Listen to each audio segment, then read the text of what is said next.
എങ്ങും മോദി തരംഗം. ഏജൻസികളുടെ എക്സിറ്റ് പോളുകളും മോദിക്ക് ഹാട്രിക് പ്രവചനം. NDAയ്ക്ക് മൂന്നാം തുടർ ഭരണമെന്ന് പ്രവചിച്ച് എല്ലാ എക്സിറ്റ് പോളുകളും NDAയ്ക്ക് 350 മുകളിൽ സീറ്റുകൾ ലഭിക്കുമെന്നാണ് കൂടുതൽ ഏജൻസികളുടെയും സർവേയിൽ പറയുന്നത്. ഇന്ത്യ സഖ്യത്തിന് 120 മുതൽ 150 വരെ സീറ്റുകൾ ലഭിച്ചേക്കാം.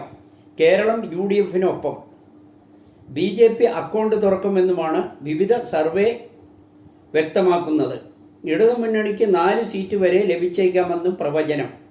India today, my axis, India TV, CNX, today's Chanakya എന്നിവ NDAയ്ക്ക് 400-ലേറെ സീറ്റുകൾ ലഭിക്കുമെന്നും പ്രവചിക്കുന്നു. കഴിഞ്ഞ തവണ വൻ നേട്ടമുണ്ടാക്കിയ മഹാരാഷ്ട്ര, ബീഹാർ, രാജസ്ഥാൻ, UP, ഹരിയാന എന്നിവിടങ്ങളിൽ BJPക്ക് സീറ്റുകൾ കുറഞ്ഞേക്കുമെന്ന് ചില എക്സിറ്റ് പോളുകളിൽ പറയുന്നു. ദക്ഷിണേന്ത്യയിൽ തമിഴ്നാട്ടിലും കേരളത്തിലും BJP അക്കൗണ്ട് തുറക്കുമെന്നും പറയുന്നു. കർണാടകയിൽ BJP മുന്നേറ്റം പ്രവചിക്കുന്നുണ്ട്. കേരളത്തിൽ തൃശൂർ, തിരുവനന്തപുരം, ആറ്റിങ്ങൽ എന്നീ സീറ്റുകൾ BJPക്ക് കിട്ടുമെന്നും ഇന്ത്യ ടുഡേ, മൈ ആക്സിസും പറയുന്നു.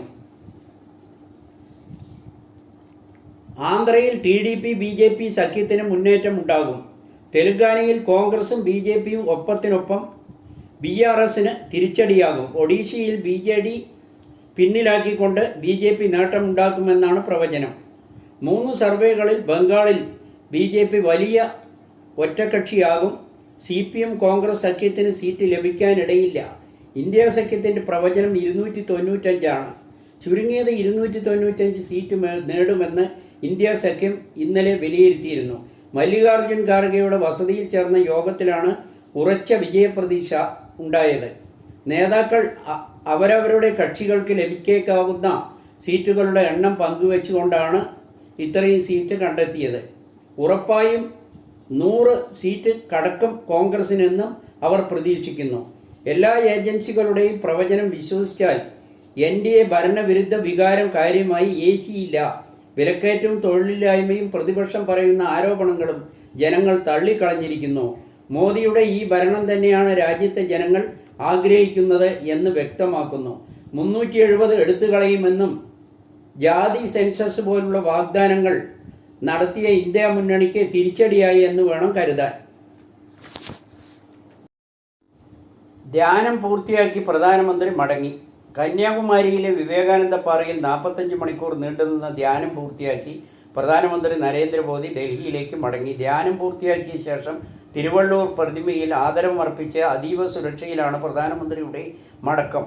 ലോക്സഭാ തെരഞ്ഞെടുപ്പ് പ്രചാരണം അവസാനിപ്പിച്ചതിന് ശേഷം കഴിഞ്ഞ വ്യാഴാഴ്ചയാണ് മോദി കന്യാകുമാരിയിൽ ധ്യാനത്തിനെത്തിയത്. ഇന്നലെ വൈകുന്നേരം വിവേകാനന്ദ പാറയിൽ നിന്ന് ബോട്ട് മാർഗം കന്യാകുമാരി ഹെലിപ്പാഡിൽ എത്തിയ പ്രധാനമന്ത്രി 2 ഹെലികോപ്റ്ററുകളുടെ അകമ്പടിയോടെ 3:55 തിരുവനന്തപുരം വിമാനത്താവളത്തിലെത്തി. അവിടെ നിന്നും പ്രത്യേക വിമാനത്തിലായിരുന്നു പ്രധാനമന്ത്രിയുടെ മടക്കം. ഡൽഹിയിൽ മടങ്ങിയെത്തിയ മോദിക്ക് എക്സിറ്റ് പോളുകൾ 3-ാം ഊഴവും ഉറപ്പുവരുത്തി. അരുണാചലിൽ BJP കേവല ഭൂരിപക്ഷം നേടി. അരുണാചലിൽ BJP തന്നെ മുന്നിൽ. എക്സിറ്റ് പോൾ ഫലങ്ങൾ ശരിവയ്ക്കുന്നു. അരുണാചൽ പ്രദേശ്, സിക്കിം നിയമസഭാ മണ്ഡലങ്ങളിലേക്ക് നടന്ന തിരഞ്ഞെടുപ്പ് വോട്ടെണ്ണൽ ആരംഭിച്ചു.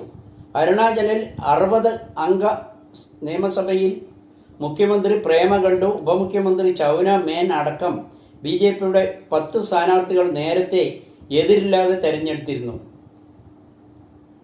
മൊത്തത്തിൽ രാജ്യമാകെ മോദി തരംഗം തന്നെയാണെന്ന് എക്സിറ്റ് പോൾ സർവേ പറയുന്നത്. മോദി അമിത്ഷാ കൂട്ടുകെട്ടിനെതിരെ BJPയിൽ കരുനീക്കങ്ങൾ നടക്കുന്നു.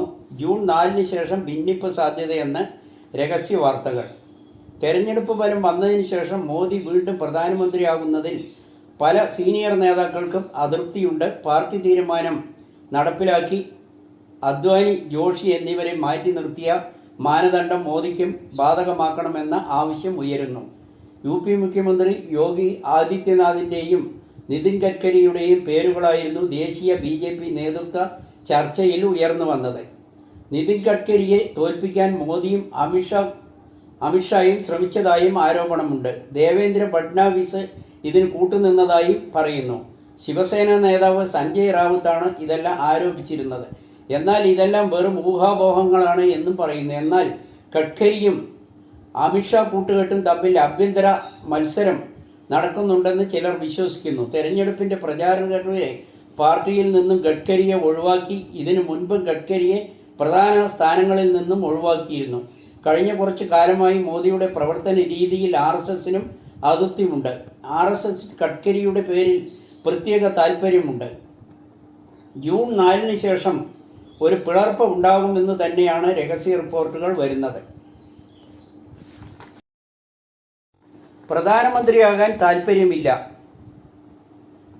രാജ്യത്തെ നയിക്കാൻ ശക്തനായ നേതാവിനെ ലഭിക്കുമെന്ന് കെജ്രിവാൾ. ലോക്സഭാ തെരഞ്ഞെടുപ്പിൽ 300-നടുത്ത് സീറ്റുകൾ നേടി ഇന്ത്യ മുന്നണി സർക്കാർ രൂപീകരിക്കുമെന്നും തനിക്ക് പ്രധാനമന്ത്രി പദം വേണ്ടെന്ന് അരവിന്ദ് കെജ്രിവാൾ പറഞ്ഞു.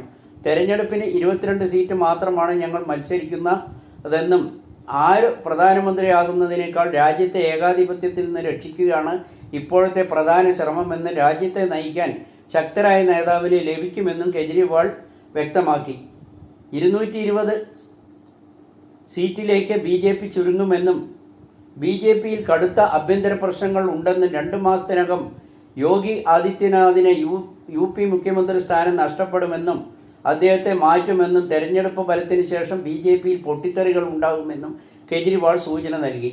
ഇന്ത്യ മുന്നണിക്ക് ഭൂരിപക്ഷം ലഭിച്ചാൽ മുന്നണി ചർച്ച ചെയ്ത് പ്രധാനമന്ത്രിയെ കണ്ടെത്തുമെന്നും കെജ്രിവാൾ പറഞ്ഞു. BJP പാളയത്തിൽ നടക്കുന്ന ചില രഹസ്യ വിവരങ്ങൾ കെജ്രിവാളിന് ലഭിക്കാനുള്ള സാധ്യതകളുള്ളതായും ചിലർ സംശയിക്കുന്നു.